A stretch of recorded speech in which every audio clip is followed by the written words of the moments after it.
En septembre 1219, lors de la 5e croisade en Égypte, à Damiette, saint François d'Assise, depuis peu de temps dans l'armée des croisés, est allé à la rencontre du sultan ayoubide Malik al-Kamil. L'événement est d'abord mentionné par l'évêque Jacques de Vitry, présent sur place et favorable à l'ordre naissant des franciscains. François a prêché pendant plusieurs jours avant de retourner auprès de l'armée franque. Après l'échec malheureux de la croisade, le même auteur donne vers 1225 un récit plus détaillé. C'est pour lui un exemple de prédication par la douceur qui n'est pas incompatible avec la croisade. Suite à la mort de saint François d'Assise en 1228, le premier récit rédigé en vue de sa canonisation par Thomas de Celano indique que le fondateur de l'ordre franciscain cherchait le martyre de la main des infidèles ou la conversion du sultan, mais que Dieu lui réservait une autre grâce, les stigmates à l'image du Christ. Les chroniques postérieures mentionnent des informations complémentaires. À partir de ces précieux documents, saint Bonaventure rédige vers 1260 la biographie officielle du fondateur de l'ordre, la Legenda Maior. Il rapporte les gestes et les propos de saint François devant le sultan. Récit de saint Bonaventure, saint François d'Assise prêche Jésus-Christ au sultan Malik al-Kamil. Lorsqu'ils se furent avancés plus loin, ils trouvèrent les gardes avancés des Sarrasins, qui, comme des loups, accoururent et se saisirent brutalement des serviteurs de Dieu, leur firent subir des traitements cruels, et après les avoir accablés d'injures et de coups, les chargèrent de chaînes. Enfin, après les avoir maltraités et affligés de toute façon, par une disposition de la divine providence ils les conduisirent au sultan, selon le désir du saint. Celui-ci leur ayant demandé qui les avait envoyés et quel était le but de leur voyage, François lui répondit sans s'effrayer. Je ne viens point de la part d'un homme, mais de la part du Dieu Très-Haut, afin de vous montrer à vous et à votre peuple la voie du salut, et de vous annoncer l'évangile de vérité. Ensuite il prêcha avec un tel courage, une telle force et une telle ardeur au sultan le Dieu en 3 personnes et Jésus-Christ sauveur de tous les hommes, qu'en lui s'accomplissait clairement cette promesse du Seigneur, je mettrai en votre bouche des paroles et une sagesse auxquelles vos ennemis ne pourront résister, et qu'ils ne pourront contredire. En effet, le sultan voyant le zèle admirable et la vertu du serviteur de Dieu, l'écoutait volontiers et le pressait avec instance de prolonger son séjour auprès de lui, mais François, éclairé d'en haut, lui dit : si vous voulez vous convertir à Jésus-Christ, vous et votre peuple, je demeurerai de grand cœur avec vous.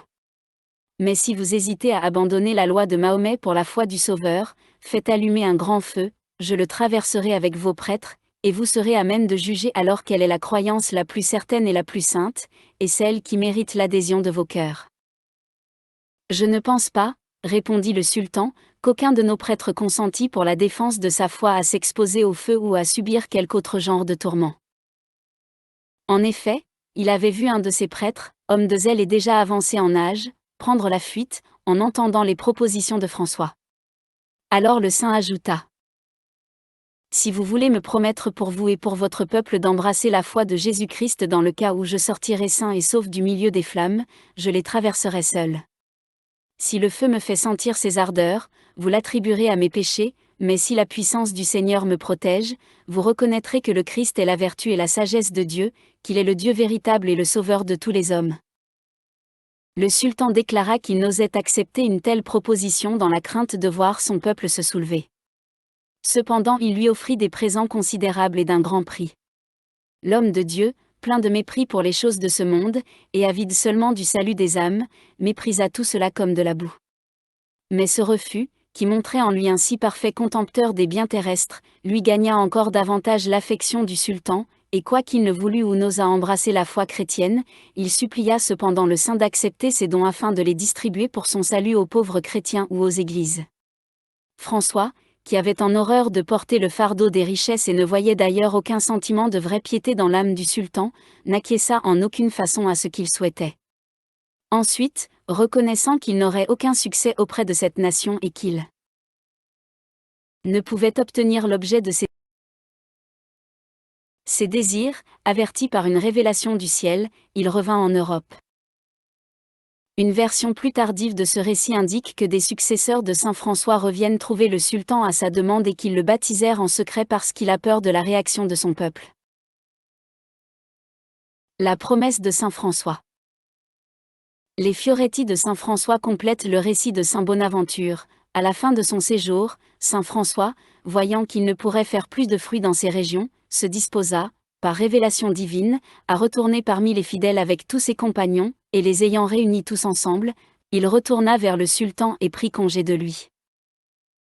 Alors le sultan lui dit, « François, je me convertirai volontiers à la foi du Christ, mais je crains de le faire maintenant, parce que si les gens d'ici le savaient, ils me tueraient avec toi et tous tes compagnons.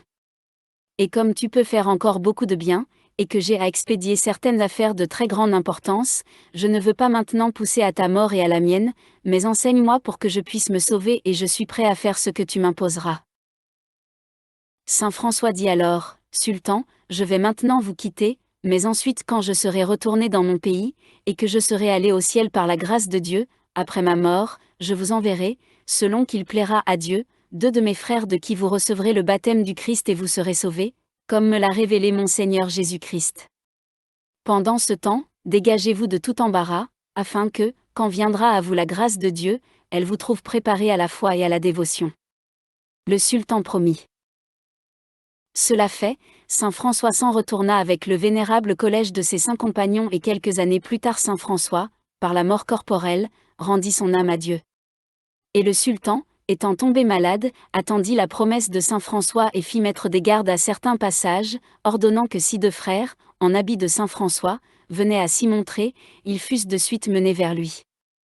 En ce même temps, saint François apparut à 2 frères et leur commanda d'aller sans retard près du sultan et de lui procurer son salut selon que lui-même le lui avait promis.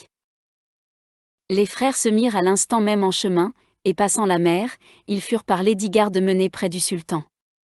En les voyant, le sultan eut une très grande joie et dit, « Maintenant je sais vraiment que Dieu a envoyé ses serviteurs vers moi pour mon salut, selon la promesse que, par révélation divine, me fit saint François. » Recevant donc des 10 frères les enseignements de la foi du Christ et le saint baptême, ainsi régénéré dans le Christ, il mourut de cette maladie, et son âme fut sauvée par les mérites et les œuvres de saint François.